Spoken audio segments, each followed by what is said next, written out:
Because this is an ongoing criminal investigation, I will have to refer you to the DOJ for any questions.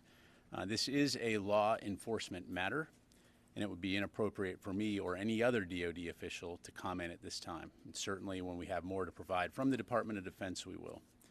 In the meantime, as Secretary Austin has stated, the Department is taking the issue of this unauthorized disclosure very seriously. We continue to work around the clock, along with the interagency and the intelligence community, to better understand the scope, scale, and impact of these leaks.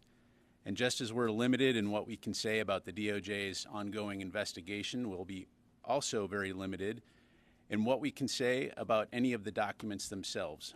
And while we certainly understand the media's interest in asking questions about the contents of these documents, I will highlight that as a matter of long-standing policy, just because classified information may be posted online or elsewhere does not mean it has been declassified by a classification authority.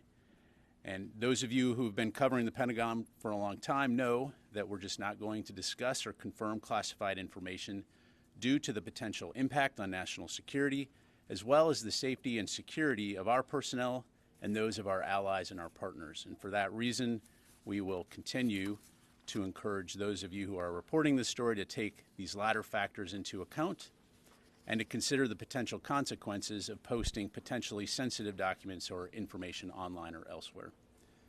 Separately, Secretary Austin hosted Latvia's Minister of Defense, Inara Murniece, today at the Pentagon. The leaders discussed the strength of the U.S.-Latvia defense relationship and ongoing efforts to support Ukraine. They also discussed shared security interests in Europe, including NATO's deterrence and defense posture ahead of the July NATO summit in Vilnius. A readout will be available later today. Staying on Europe for a moment, next week, Secretary Austin will travel to Sweden to meet with his counterpart to discuss security-related topics shared by our two nations. From there, he'll travel to Germany, where he and Chairman of the Joint Chiefs of Staff, General Milley, will host an in-person meeting on April 21 of the Ukraine Defense Contact Group at Ramstein Air Base. This will be the 11th meeting of the UDCG since this vital forum was established by Secretary Austin 1 year ago. The Secretary and General Milley will join ministers of defense and senior military officials from nearly 50 nations around the world to discuss the ongoing crisis in Ukraine and to continue our close coordination on providing the Ukrainian people with the means necessary to protect themselves against Russia's unprovoked and illegal aggression. And as we've highlighted before, the contact group has been instrumental in identifying, synchronizing, and ensuring delivery of the military capabilities the Ukrainians need to defend their homeland. And on a semi-related note, at the end of this month, the Arkansas Army National Guard's 39th Infantry Brigade Combat Team will replace the New York Army National Guard's 27th Infantry Brigade Combat Team and assume command of the Joint Multinational Training Group, Ukraine, at Grafenwehr Training Area in Germany.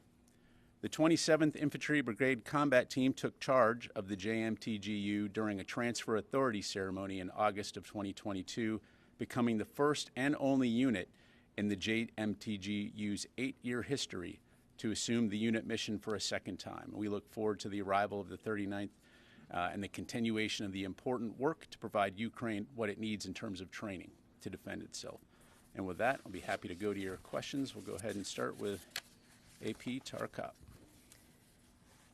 Thank you, General Ryder. So can you confirm that Airman First Class Jack Teixeira, a member of the Massachusetts Air National Guard, is a person of interest in this leaked documents case? And I have several other questions.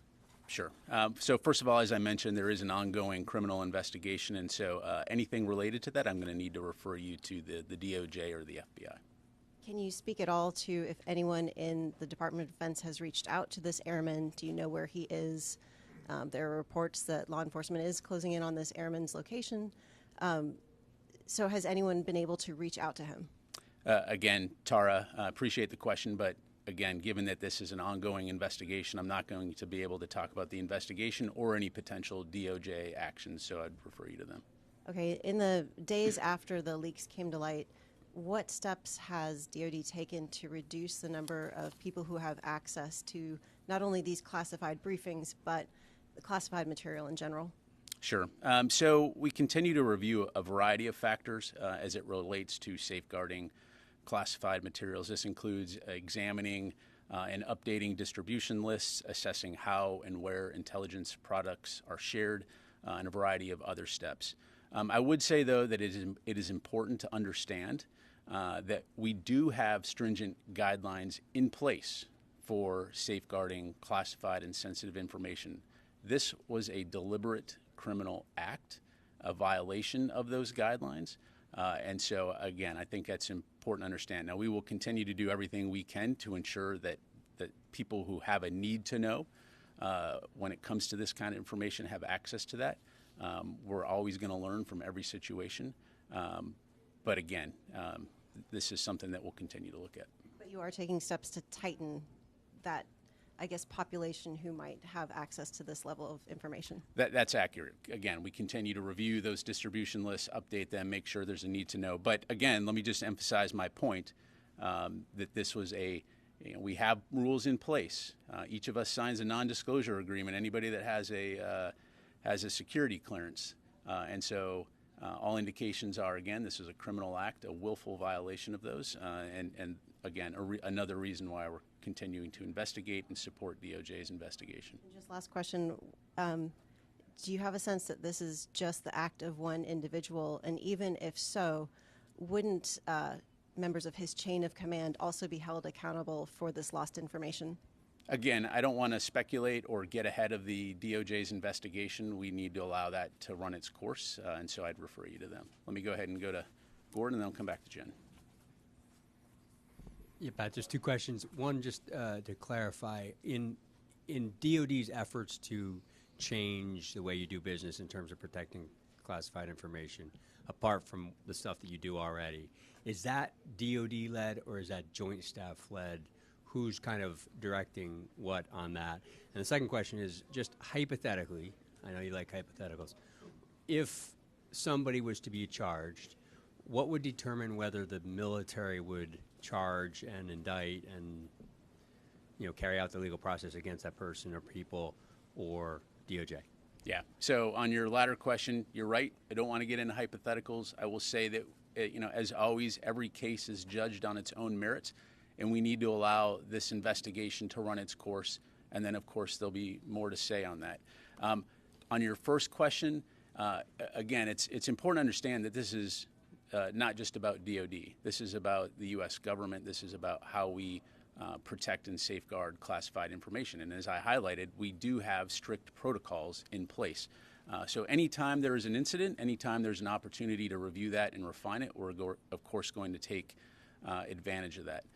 Within the Department of Defense, as you've heard us say, Secretary Austin has been convening daily meetings with his senior leaders, to include the chairman, to talk about reviewing the scope and the impact of this, and also to look at mitigation measures and what we need to do across the Department of Defense to ensure that we're doing our utmost to reinforce existing policies, procedures, and rules.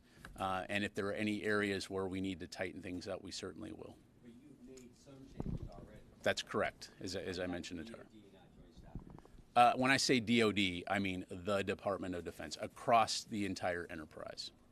Okay, Jen. General Ryder, you say that there are strict protocols in place, and yet a 21-year-old airman was able to access some of the nation's top secrets. How did this happen, and isn't this a massive security breach?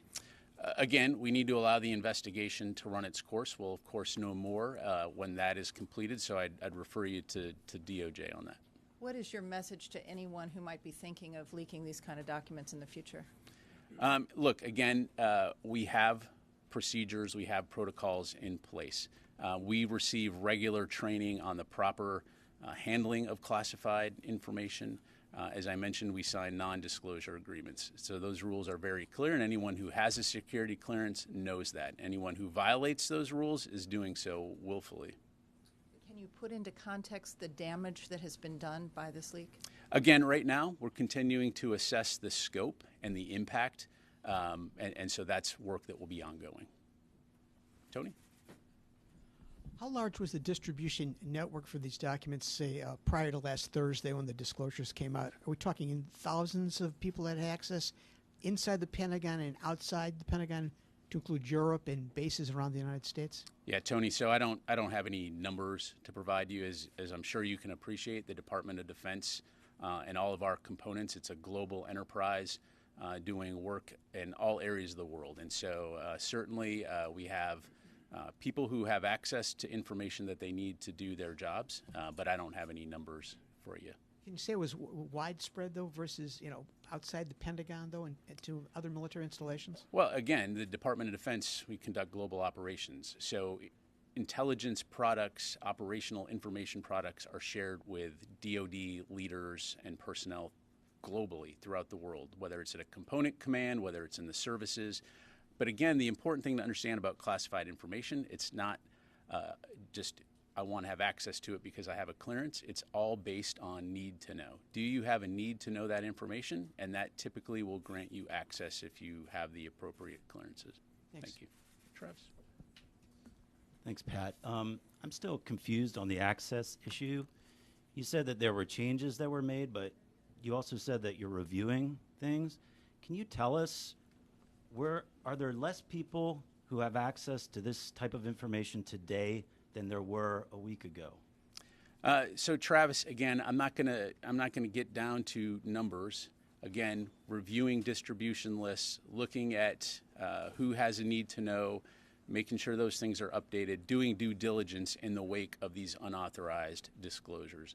Again, though, I want to emphasize that this was a deliberate criminal act to violate those guidelines and rules, in the same way that if you locked your front door and somebody came into your house and took something, you followed your procedures and you locked your door, but somebody went in your house and took something and put it out on the street. That's what we're talking about here. Let me go to Carla. Just a couple questions on this, and then I have a follow on something separate. Why did it take so long to brief the Secretary about the leaks? He said that he was briefed on April the 6th. And would you classify that delay as a failure of the open source intelligence teams? Absolutely not. We were notified, the department became aware on the 5th. The Secretary was briefed hours later in the morning of the 6th. I don't consider that a delay.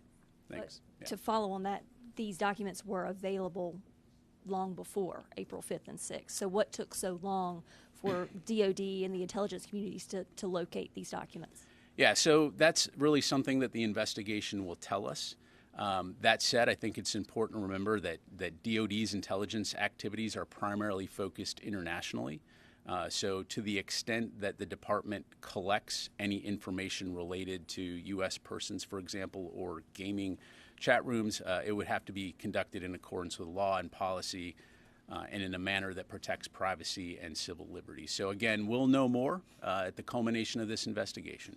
Thank you. Let me go. To follow up No, on just the Syria, really quickly on the Syria attacks from March, do we have a final conclusion on the TBI assessments? How many U.S. troops received TBIs as a result of these attacks? And do you believe that the U.S. strikes that happened on 3/23, the retaliatory strikes, do you believe that they've deterred Iranian-backed groups from targeting U.S. forces? Yes. So on the TBI, my understanding is CENTCOM has collected some additional information, so we'll get that to you and the press team here. In terms of deterrence, again, we're going to continue to do everything that we need to do at a time and place of our choosing to ensure that we're deterring and safeguarding our folks. I'll just leave it at that. Thank you. Let me go to Dave. Can you just tell us what the mission of the 102nd Intelligence Wing for the Massachusetts Air National Guard was? And are you going to release this airman's service record in response to, I'm sure, the thousands of requests you've already gotten? Yeah. So David, on the service record, again, we'll take that and we'll provide an update when we're able to. In terms of the 102nd Intelligence Wing, I don't have that in front of me. I'm positive they have a website. We can quickly find the fact sheet up there. In general, intelligence wings throughout the Air Force support is what you might imagine, Air Force intelligence requirements worldwide to support a variety of types of intelligence missions and requirements, so which include active guard and reserve components. So we go, Brandy. I'll come to one. Thank you so much, General Ryder. What technologies is the Pentagon applying right now to both spot leaked documents online and track potential indicators of leaking type practices? Do you plan to be investing in more? Again, Brandy, so when it comes to this particular situation, we'll know more when the investigation is concluded. As I highlighted, when it comes to intelligence collection within the Department of Defense, that's focused primarily internationally. I'm not going to get into the specifics of where, how, and when we conduct our intelligence activities, but we're always looking at potential gaps, potential vulnerabilities, and that's something that will just be ongoing work. You are using technologies right now to spot potential leakers of future documents. You're asking me a hypothetical, basically. Again, we're always going to be on the lookout. We're always going to be on the lookout for any potential insider threats. Again, we get training on how to spot insider threats. But again, as I mentioned to Travis, you've locked your door. You've lent some keys to your friends.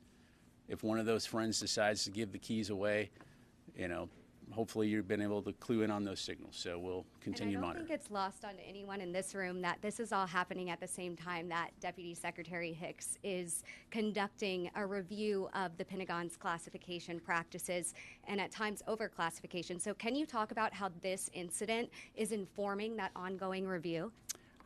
Again, I think that there's the investigation that the DOJ is conducting. And then you're talking about something separately, which is, again, our review of classification requirements, acknowledging that where we need to be better in terms of classification. So having no impact on Hicks's Thank you. review. I'm going to go on to Oren Okay. here. Yep. I want to come back to the question of distribution on two different questions. Given the gravity of the situation, are you actively paring down the distribution list now? Is this a process that's moving quickly? Or is it going to take time for there to be meaningful substantive changes to the distribution? And then is DOD or has DOD taken additional measures to restrict the access to classified information of others in the Massachusetts Air National Guard?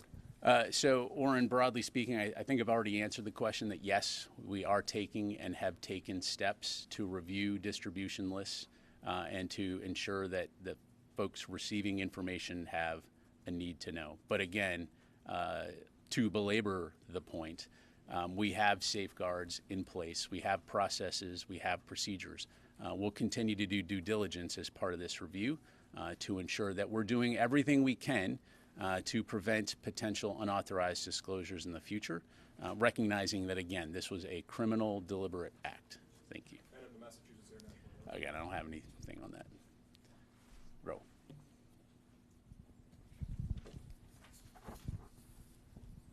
Thank you very much, General. So please let me ask you a question about China, two questions about what? China. Free. Read the room, Ro. Yeah. Come on. Yeah. The China conducted 3-day exercises around Taiwan and still continue the combat training around Taiwan. So do you assess China has overreacted to the meeting between President Tsai and Speaker McCarthy? Yes, thanks, Ro. So we obviously continue to monitor the situation in the Taiwan Strait very closely, as well as the PRC's military exercise. You've heard others say that from a U.S. government perspective, these military exercises undermine peace and stability across the Taiwan Strait, which is critical to global prosperity. They estimate, upwards of a few $1 trillion of global commerce going through that strait regularly. And so, as we've said, there is no reason for Beijing to turn President Tsai's transit, which was consistent with longstanding U.S. policy, into something that it's not, or use it as a pretext to overreact. And so we'll continue to do everything we can to maintain open channels of communication with the PRC. And we will not be deterred, the U.S. will not be deterred from operating safely and responsibly in the seas and the skies in the Western Pacific, consistent with international law. Just one quick follow-up. The Chinese military exercises simulated the blockade of Taiwan. Are you confident that the U.S. military is capable of breaking Chinese blockade around Taiwan? Well, again, I'm not going to get into hypotheticals, and I'm not going to talk about or speculate on future scenarios. Again, we're going to work closely with our allies and our partners in the region to focus on our primary goal, which is peace, stability, and security in the region. And so that will continue to be our primary focus. Okay, let me go back over to here, Will, and then Laura. Thank you. What is the scope of the leak as identified by DoD so far? Are we talking tens, hundreds, thousands of documents? And then second, the U.S. has been reviewing the authenticity of the documents for several days now. What has been found so far on that? Yeah, thanks. So that work is ongoing, Will. I'm not going to be able to provide you with a overall number of documents. We're just going to continue to look at this. As you highlight, some of the initial indications were that some of those documents had been altered.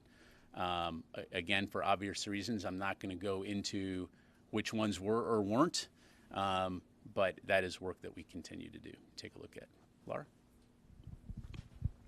Thank you. Sort of as a follow-on to Carla and Brandy's questions, can you say whether DoD has anyone looking at chat rooms on Discord, for example, or other social media platforms right now for leaked information? And if not, should DoD have these people?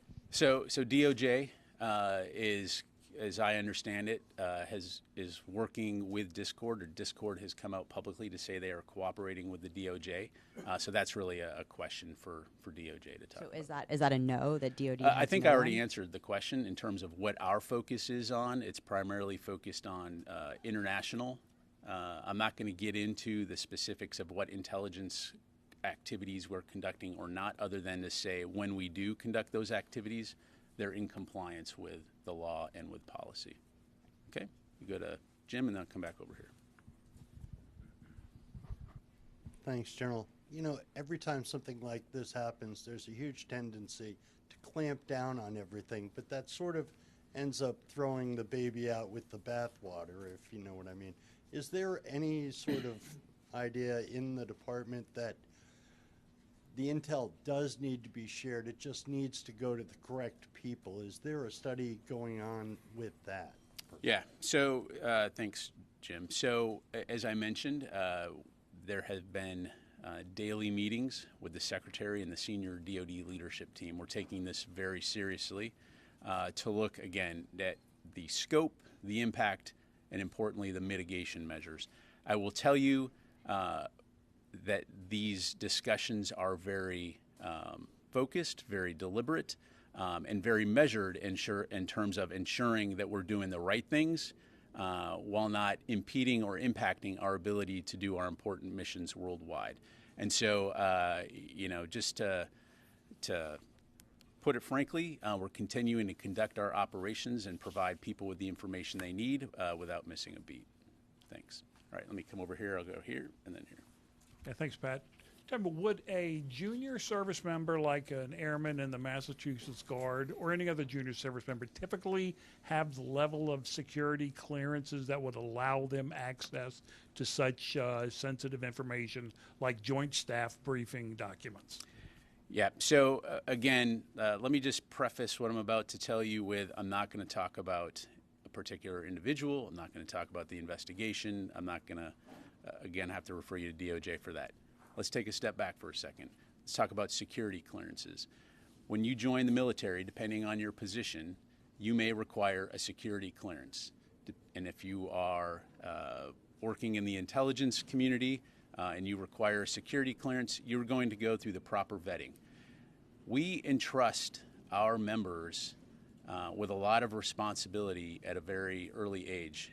Think about a young combat platoon sergeant and the responsibility and trust that we put into those individuals to lead troops into combat. That's just one example across the board. So you receive training and you will receive an understanding of the rules and requirements that come along with those responsibilities. And you're expected to abide by those rules, regulations, and responsibility. It's called military discipline. And in certain cases, especially when it comes to sensitive information, it also is about the law. So I'll just leave it at that. Qasim. Thank you very much. So, separate topic. Last week, CENTCOM confirmed that 3 U.S. service members were with YPG SDF ringleader Mazlum Abdi when he was apparently targeted in an airstrike in northern Iraq, Suleimania. My question is, what was the mission or engagements that the U.S. service members involved alongside Mazlum Abdi in Suleimania, and also were these engagements authorized or permitted by the Iraqi central government or not? Yeah, so let me tell you what I've got on this, Qasim. So on April 7, convoy, including U.S. personnel, was fired upon while in transit within the Iraqi Kurdistan region in the area near Suleimania. U.S. forces are in Iraq and Syria, as you know, in support of local partner forces, in support of the Defeat ISIS mission, the enduring defeat of ISIS. And so in this particular incident, we can confirm that there were no casualties, that the strike was not a near miss. It struck more than 100 meters from the convoy, and CENTCOM is currently investigating the incident. So I'd refer you to CENTCOM. What was the mission of the U.S. service members, and was it somehow allowed?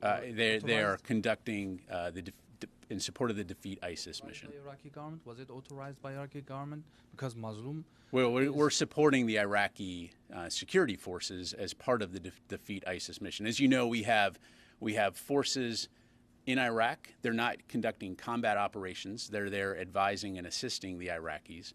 And then we have forces in Syria that are supporting the SDF. So again, there's an intra-theater mission in terms of the Defeat ISIS mission. Border, like Mazlum Abdi is in Syria. You are cooperating with him. Well, the OI and I need to move on, but the OIR headquarters is in Iraq, right? But they conduct operations in support of Defeat ISIS mission in Syria and Iraq. So let me go ahead. Yes, sir. If I may, I'd like to remain on the same subject. Actually, I got one question about this. I posed the same question to the State Department on Monday, and I was referred to the Department of Defense, so that's why. The question is, when the U.S. servicemen, U.S. military members are riding with the head of the SDF, isn't there a concern within the Department of Defense that those U.S. servicemen are also made a legitimate target, not least one of your greatest NATO allies, because of his decades-long relationship with the PKK that I'm sure is very much known to the U.S. intelligence community? So no. SDF, we've partnered with the SDF since 2015, 2014 as part of the Defeat ISIS mission. We have a long-standing relationship with them. They're not the PKK.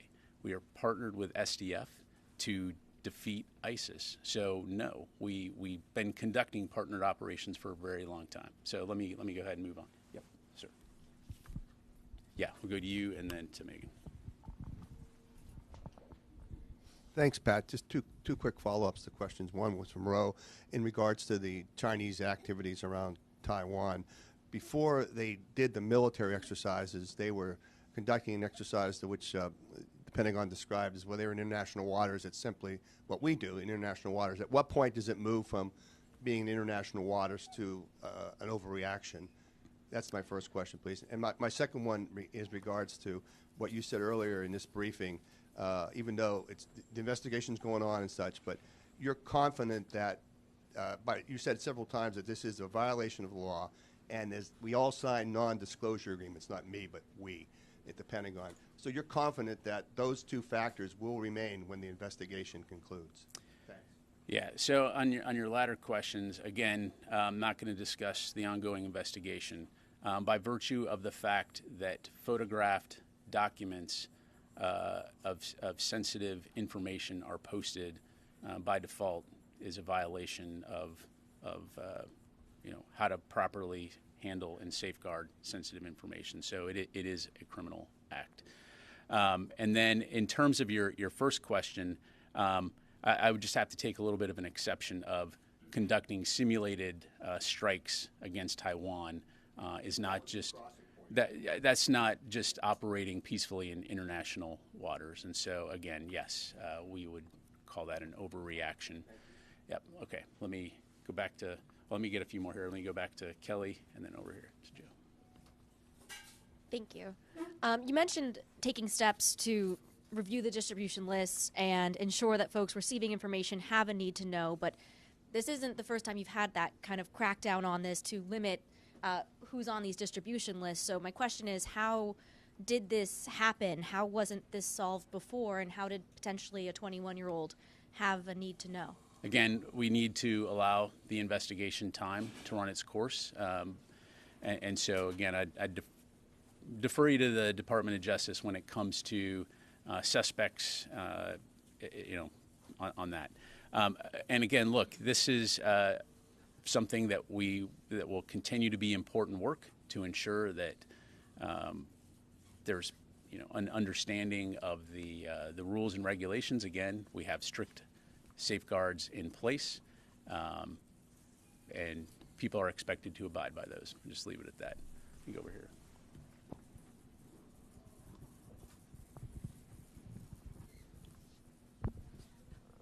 Thanks, General. Quick one on the Syria strike. So just to clarify, there has been no attribution to who was behind that attack with the 3 rockets? Again, my understanding is it's continued.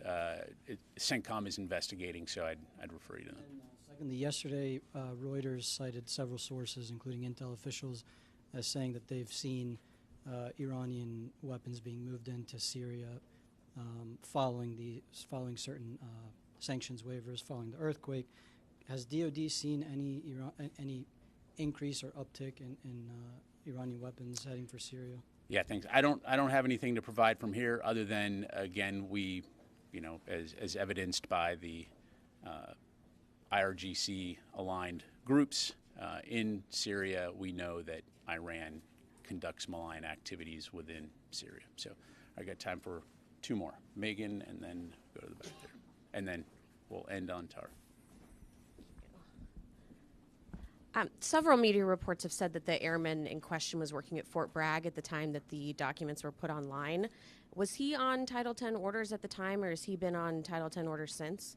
Yeah, thanks, Megan. Again, I don't have anything to provide on that front. I have to refer you to DOJ, and when we have more to provide, we certainly will. Follow up.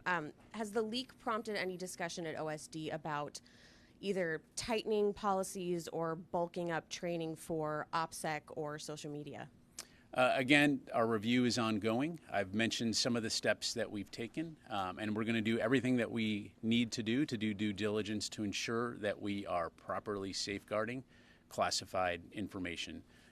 Again, I can't emphasize enough that this is something that Secretary Austin and the entire department are taking very, very seriously. We understand the impact that an unauthorized disclosure like this can have on national security. And so, again, it's something that we'll continue to work very hard on.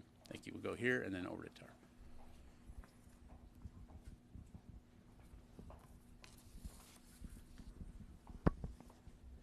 Thank you, General. This morning, the Prime Minister of Poland gave remarks that were very supportive of Ukraine's stated ambition to join both the EU and NATO alliance.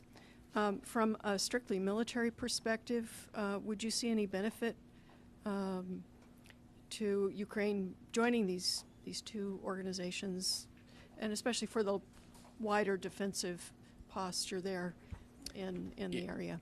Yeah, in the thanks. Baltic states? So that's not really something for me to comment on. Obviously, I'd refer you to Ukraine to talk about its perspectives on joining NATO and the EU. Just leave it at that. Tar? The Associated Press has confirmed that federal agents have taken a Massachusetts Air National Guardsman into custody. At this point, could you speak a little bit more about this case? I cannot. I'd, again, refer you to DOJ. It's an ongoing DOJ investigation and activity, so I'd refer you to them. And again, I will say when we do have more to provide, we certainly will. Okay, thank you very much, everybody. Appreciate it.